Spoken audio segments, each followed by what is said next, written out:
kulanti wacan wanaagsan daawadayaal meel kastoo joogtaan kusoo dhawaada afmeer TV. caawo waxaan idiin haynaa laba qodob oo warbixin ah. qodobka koowaad waxaan kusoo qaadanaynaa xiisada ka taagan Djibouti iyo Eritrea ka dhalatay khilaafka bariga dhexe.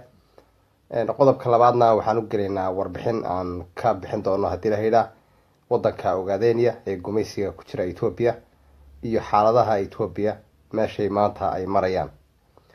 qodobada ayaan ka hadli doonaa. waxaan dhageysan doonaa ra-iisul wasaaraha Djibouti oo maartay cadeeyay arrintan iyo wariye halka ku sugan Djibouti warbixin kooban uu soo gudbiyay. intaas ayaan ka dhigi doonaa haddii la yidhaa qodobadaas haddii la yidhaa ayaynu ka hadli doonaa. sidaan wada ognahay toddobaadkii u dambeeyay waxaa taagan xiisad ka socota wadanka bariga dhexe, wadamada la yidhaha bariga dhexe ee carabta, taasoo ka dhalatay khilaaf ka dhexdhashay Sacuudiga iyo maartay wadanka Qatar, taasoo saameyn ku yeelatay Sacuudiga influence-ga uu ku leeyahay dalalka carabta maadaama dalka uu weyn yahay carabta, in uu maartay soo jeediyay in la go'doomiyo wadanka la yidhaaho maartay Qatar. marka Masar, Bahrain iyo Imaaraadka ay xulafadii horkacayaan waxay cunaqabatay saareen wadankaas. marka waxay dhammaan ay ku talagaleen wadamada jaamacadda carabta ama marinada muhiimka leh ee u dhow inay xiriirka u gooyaan dalka. waan ognahay wadanka Soomaaliya way ka dhigaadeen oo waxay ku adkaysteen mowqifkooda dawliga ah cidda ay saaxiibka la noqonayaan iyo cidda xiriirka u jarayaan ee dowladda Soomaaliyeed u taalo. waa door lagu amaani karo dowladda Soomaaliyeed. wadanka Djibouti oo runtii isaguna meel muhiim ku yaala badda Caskulaalaya ayaa talaabada aqbalay. marka talaabadaas ay aqbaleenna waxay saameyn ku yeelatay nabadgelyadii Djibouti lafteeda ayay saameyn ku yeelatay. marka qodobkaas ayaan ka hadli doonaa haddii la yidhaa. waxaan ognahay wadanka Qatar in ciidamo nabad ilaalina oo ay leeyihiin oo ilaa 200 inay joogeen xuduudda Eritrea iyo wadanka maartay Djibouti, taasoo ay ilaalinayeen maadaama markii Eritrea xuduudka qaadatay aan si rasmi ah loo calaamadeynin labada dal xuduudda u dhaxaysa.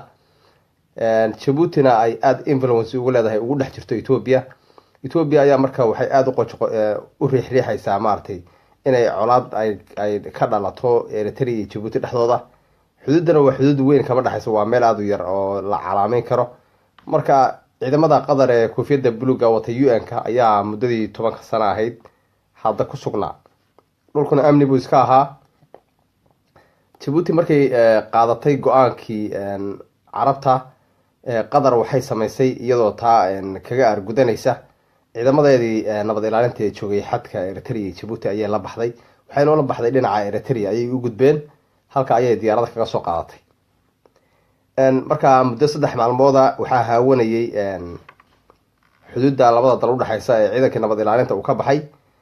arrintaa markii Djibouti ay aragtay waxay u yeedhatay Ethiopia ayay u yeedhatay. ciidamadii Ethiopia ayaa maartay goobihii xuduudda Eritrea u dhaxaysay Suudaan soo buux dhaafiyay. dowladda marka Eritrea iyadana ciidamadeedii bay soo qaaday, iyaduna aagii bay soo gelisay. marka Djibouti hadda maanta waxaa ku hardamaya oo ciidanka rasmiga ah ee Djibouti ay leedahay waa ciidanka Ethiopia. marka Ismaaciil Omar Geele isaga su'aal ayaan weydiin lahayn. waxa weeyaan Djibouti ma dal xor ah oo Soomaaliyeed baa mise waa dal Ethiopia? ma talaya Soomaaliya ayuu oran karaa oo ma Djibouti waxaa laga waayay 10,000 oo wiil oo Soomaaliya oo ciidan u noqota wadanka Djibouti oo 40 sano yani ka badan hadda xorriyadoodii haysta. wadankan 26 sano xorriyadda haysta ee deriska la ah ma Ethiopia darteed ayay u colaadinayaan oo ay colaadda uga raadinayaan? hadday si colaad ka raadiyeen Ethiopia maxay uga tari kartaa? ma iyada ka difaaci kartaa maartay wadan kale oo deriskeeda oo colaad kala dhaxayso? ma Ethiopia ayaa ka celin karta oo yani ciidan rasmi ah oo Djibouti? qodobada waan u geli doonaa.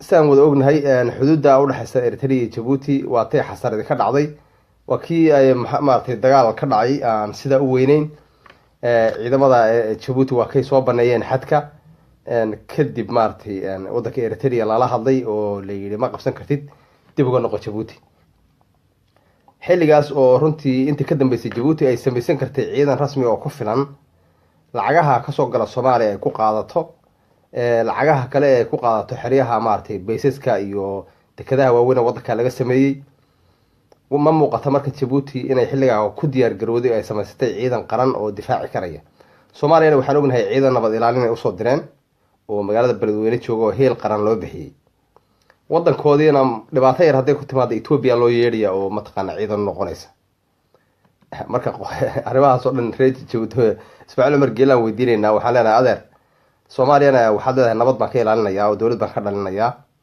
waddankaagiina haday dhibaato yar ku timaado Ethiopia soo yeeranaysa marka ma waxaad kala garan laadahay Djibouti oo dal Soomaaliyeed oo xor ah iyo Ethiopia ma aad kala garan laadahay Ismaaciil Umar Geele hadda la socotaan wuxuu ku dhashay magaalada Dirdhaba wuxuu wax ku soo bartay Ethiopia marka runtii waxa la oran karaa maba kala jecla Ethiopia iyo Djibouti maba kala jecla macnaha waa isugu mid marka waxa waddanka Djibouti jamhuuriyadda Djibouti waxa hoos u dhigay runtii qarannimadoodii sharaftoodii iyo karaamadii Soomaaliyeed waa odaygan Geele wey dagaalkii ka dhaxdhacay Djibouti iyo Eritrea waa la qaboojiyay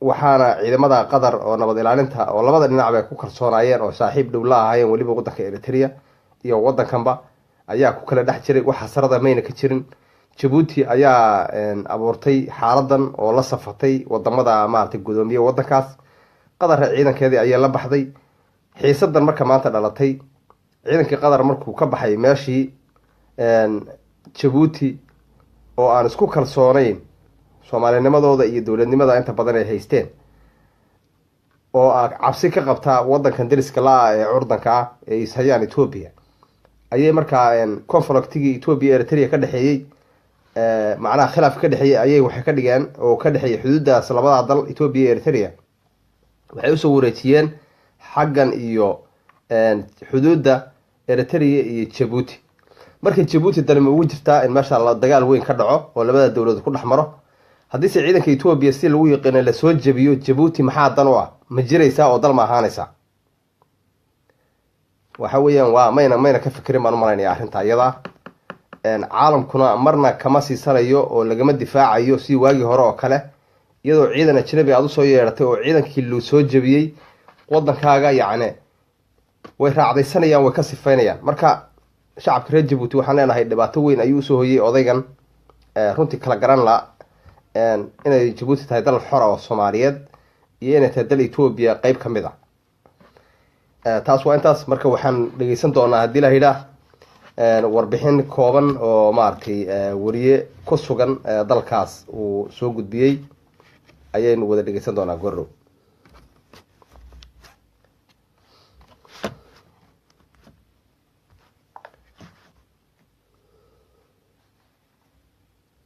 mar labaad dhexmaraa wadamada Eritrea cabsida dagaal mar labaad dhexmaraa wadamada Eritrea iyo Djibouti ayaa sii kordhaysa saacadihii ugu dambeeyay aaga Dumeira ee u dhaxeeya labada dal waxaana la sheegayaa in ciidamadii Qatar ee nabad ilaalinta u joogay ay iskaga baxeen meesha waxaana la sheegayaa in hadda ciidamadu ay isku jiraan masaafo aad isugu dhow waxaa la sheegayaa in ciidamada Djibouti haddii xaaladdu ay sii xumaato ay u yeeran karaan ciidamadoodii heel walaali ka joogay magaalada Beledweyne waxaa la sheegayaa in madaxweynaha Eritrea oo ciidamo fara badan iyo taangiyo soo dhoobay isagoo ka warhelay dhaqdhaqaaqa ciidamo fara badan oo Ethiopian ah daawadayaal waad maqashaan wariyahan warka ka soo diray waddanka Djibouti Eritrea ayaa waxay ka warheshay in ciidamada Ethiopian ay soo buuxdhaafiyeen Djibouti gudaheeda kadib ciidamadii Eritrea saasay xuduudka ku yimideen waad fahanteen baan u maleynayaa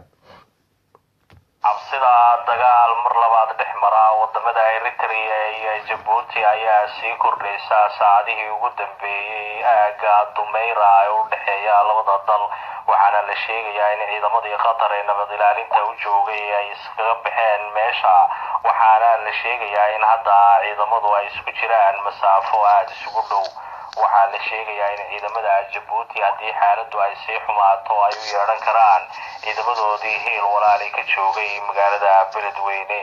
waxaa la sheegayaa in madaxweynaha Eritrea oo ciidamo fara badan iyo taangiyo soo dhoobay isagoo ka warhelay dhaqdhaqaaqa ciidamo fara badan oo Ethiopian ah oo xadka Jabuuti soo dhex jibaaxay uuna u ogolaaday madaxweynaha dalka Jamhuuriyadda. ciidamada Ethiopia inay galaan Jabuuti waxaa ogolaaday Ismaaciil Cumar Geelle. waad fahanteen man maranaya qodobkaas. Jabuuti waxaa kale oo madaxweyne Ismaaciil Cumar Geelle uu Shiinaha ka codsaday inay xadka yimaadaan oo si ay u ilaaliyaan, lama soo oga inay yeeli doonaan arrinkan. waxaase hadda la maqlayaa oo keliya tijaabada madaafiicda iyo hubka kala duwan ee labada ciidan ay wataan, iyagoo hadda isku jira masaafo aada isugu dhow, lamana oga waxa ay ku dambeyn doonto xaalka. waad maqashaan waxaa la yidhi masaafo aada u yar bay isu jiraan, waxaana tijaabinayaan qolo walba waxay haysata ayay tijaabinayaan. eedana waxaa iskale kolley ninka dhulka iskale ee dowladka ayaa eedda yeelanaya, sababtoo ah dalkan adaa iskale, adaa madaxweyne ka ah, inaad dal kale ugu soo yeedhato oo tiraa difaac waxa weeyaan waa arrin nasiib daraa. ciidamada Jabuuti Soomaaliya ay joogaan oo nabadda ka ilaalinayaan, nabad ilaalin u joogaan, dalkoodiina waxa weeye ciidan Ethiopia ayaa difaacaya. ma isqaban kartaa arrintaas. haddana waxaan dhegeysanaynaa ra-iisul wasaaraha Jabuuti oo isaguna hadal soo jeediyey caddaynaya arrintaa oo isugu jira maaragtay uu ka mid yahay hadal liidnimo ah oo runtii aan dowladnimada ku habboonayn. markii ay dhibaatadu ay ka dhex dhacday dalalka khaliijka, dowladda qatar ayaa go'aansatay inay wasaatada ama dhexdhexaadista ay dhexdhexaadinaysa Jabuuti Eritrea ay ka baxdo oo ciidanadeedii dumeero joogayna ay ka qaadato. kolkaa wararkana soo gaadhaya waxweyn inay ciidanada Eritrea inay meeshii ay ku noqdeen. ra-iisul wasaaraha Jabuuti wuxuu ku leeyahay dowladda qatar ayaa go'aansatay inay meesha ka baxdo. wararkana soo gaadhaya buu leeyahay waxay sheegayaan goobihii xuduudka ahaa Jabuuti inayna ka warhaynin sidaa ku ogaada ay Ethiopia gacanta ku haysa. marka wararkana soo gaadhaya buu leeyahay waa ra-iisul wasaarihii Jabuuti weeyaan. wararkana soo gaadhay waxay sheegayaan in ay qatar ka baxday meeshii, Eritrea meesha mataqaana waa arrin la yaab leh runtii maartay. waxaad ogaataa waxaa jira go'aan uu qaramada midoobay qaadatay sanadkii 2009 ee sheegaya inay dad quwaadka ama ciidanada labada dal ay ka durkaan meeshaas ilaa aan xal loo helayo xuduudda la jeexayo. kolka haddii Eritrea ay meel ay kaga dhacday go'aankaasi, kulliba dadweynaha iyo mujtamaca dawliga ayaa u taallaa qaraarka. hadday meel kaga dhacday oo ay xuduudka ciidamadeeda keento dadweynaha ayay u taallaa. iyagu mayna qaran ahayn 72 xorriyad qaatay Jabuuti. waxaan filayaa 74 inay qaateen maan filaya. marka iyagu mayna dal ahayn intaas dowlad ahaa oo ciidan leh, markii ayna ka warhayn xuduudkooda wax ka dhacay ee Ethiopia ay maamulayso, ay wadan kale ay maartay ay ka hor istaagayso, miyayna ka warhaynay dowladdaas xuduudka joogtay ee maanta nabad ilaalinta joogtay waqtigii baxaysay, miyaynan tallaabadan dowlad ahaan ka fikirin hadday qaadaan xiriirka u gooyaan dalka qatar in dharbaxadan oo kale ku dhacayso. dowladuhu intayna tallaabo qaadin, hadda Soomaaliya oo kale waxaa nagu maqaalo ah dowladda Soomaaliya in shirar badan ay yeelasheen oo dhinaca wada tashiga dhinaca Soomaaliya danta u ah inay dhexdhexaad ay tahay inay ku go'aamiyeen. Jabuuti markay xiriirka gooynaysay miyayna fahmin maartay 77 miya okay waa isku mid aad maasan tahay. Jabuuti miyayna ku fikirin arrintan inay imanayso. fursadan oo kale Ethiopia waa waxay raadinaysay way qaabka Jabuuti lagu qabsan lahaa waxaa sahlaya Jabuuti lafteeda, sababtoo shacbiyan Jabuuti waa loo galay dekad weyn oo mataqaana Afrika ugu weyn baa laga dhisay, shaqaalaheedana waxa ugu badan Ethiopian. magaalada Jabuuti haddaad tagto wararku waxay noo sheegeen in ay tahay runtii meel aad iyo aad